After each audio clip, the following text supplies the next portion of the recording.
then there's also the aspect of that I like to share this.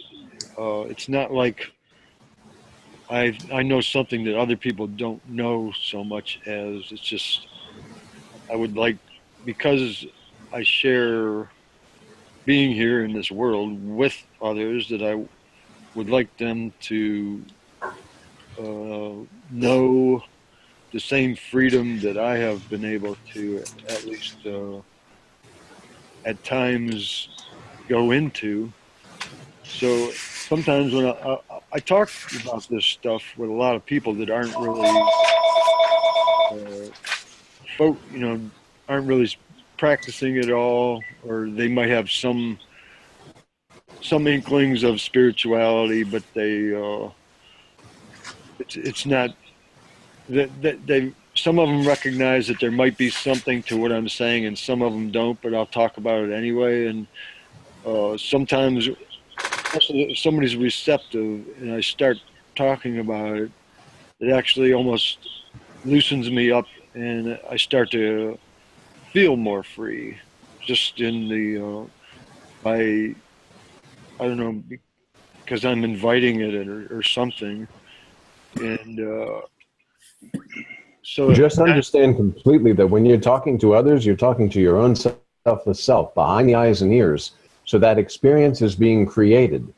And those motives that are being held in a mind, if it's a body and an ego talking to another body and an ego about an idea, this will be felt. And as this is not the case, you'll feel that too. But remember that the person that you're talking to is the selfless self, your own selfless self.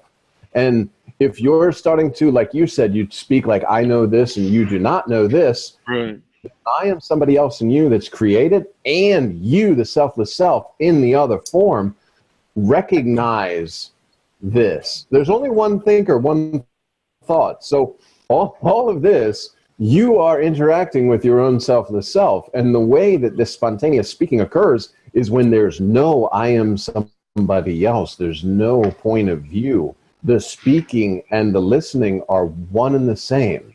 There's no separation between the speaker and the listener. It's as if you're talking to your own self in the mirror. So if you sit there and you say, I know this, or this is my experience, and that's not quite right, you, the selfless self, in the other form that's before you, there's a sensation of this. And that's why Maharaj just recently said to somebody at the ashram, he said, go ahead and teach, that's fine, but don't take the touch of teacher. That's very beautiful, actually, because as long as you take a touch of teacher, teaching something, duality immediately. I'm teacher, I'm teaching something to someone. But when there's just speaking and listening, there's no idea that you're doing anything other than you're some instrument that's being played and speaking is occurring. There's no thought process, nor is there any position that you're taking, or even a thought process that's running on how it's being perceived by someone else. There's just speaking.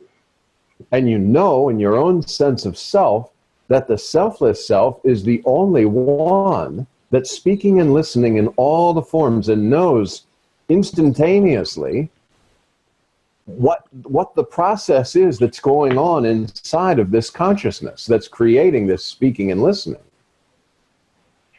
And like Maharaj says, you have to take the ego of a master when you are taking the ego of a master-disciple type relations. And Maharaj said beautifully when he came to the USA, he said, this is just spiritual talking. There's no, I'm some great master and you're disciple. It's just a conveyance. And that's the key, is when the selfless self is speaking to itself without there's no expectation.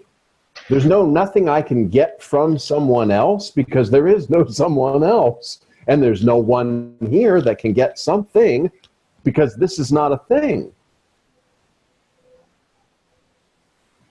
Although sometimes when I do communicate to others about this, they actually tell me that over a period of the conversation, that and sometimes I'll go on and on just without them responding, and they'll say, I'm feeling I'm starting to feel loose and free or good or naturally high just by Yeah, listening to you, you know. absolutely, because it's your own selfless self responding to itself.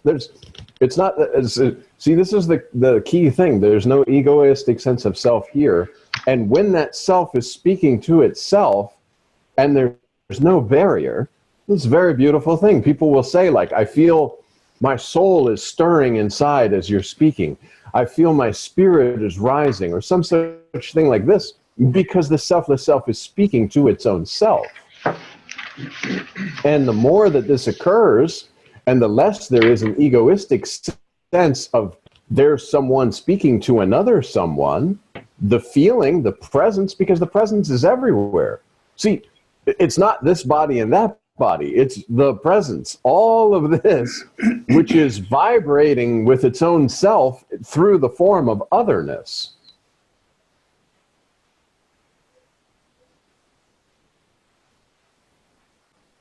Wow.